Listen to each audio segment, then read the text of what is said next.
taga Bukidnon.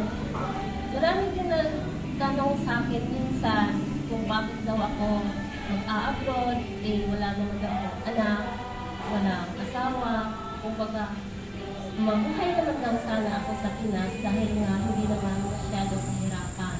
Pero isa ang nagtulak sa akin na mag-abroad dahil sa paghahanda sa pamilya or in case of emergency.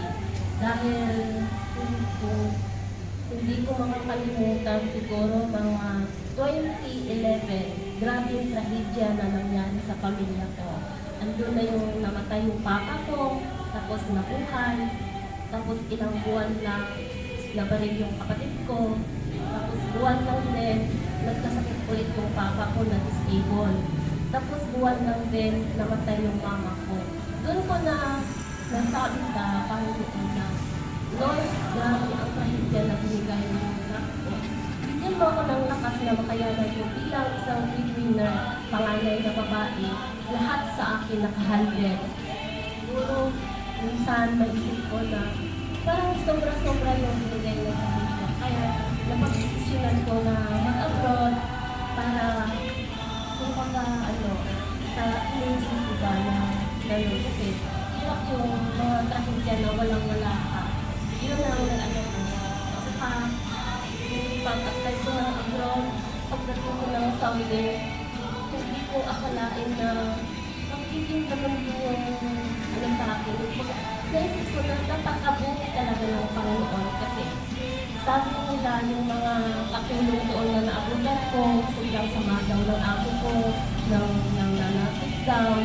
Pero pagdating naman sa akin, mabait naman sila. Sabi ko, Lord, ikaw na ang bahala sa akin. Sana, anuhin mo yung amo ko na yung isip niya, na sana huwag naman niya ako masaktan. Yung pinag-pray ko talaga ang lahat na lahat parang inano ko sa kanya kasi sabi ko, kung trabaho ko lang, hindi ko susukuan. Basta papakainin lang ako ng tama at saka tamang pahinga. Yun lang ang hinihiling ko talaga sa Panginoon. At saka sa awa naman ng Panginoon, hindi ko akalain na aabot ako ng kulang-kulang 6 years sa isang employer lang na yun. Sabi nila, daw, nalalapit na yung amo ko. Pero, pagkaking pasalamat ko talaga dahil hindi naman nagawa nila sa akin yun. Kaya sabi ko, thankful talaga ako sa Panginoon dahil nakauwi na ko ng Pinas dahil hindi nagtagumpay sa pangarap. Okay lang, hindi pa rin ako pinagulahan ko. Kaya andito pa rin ako, ka-abroad pa rin sa salamat.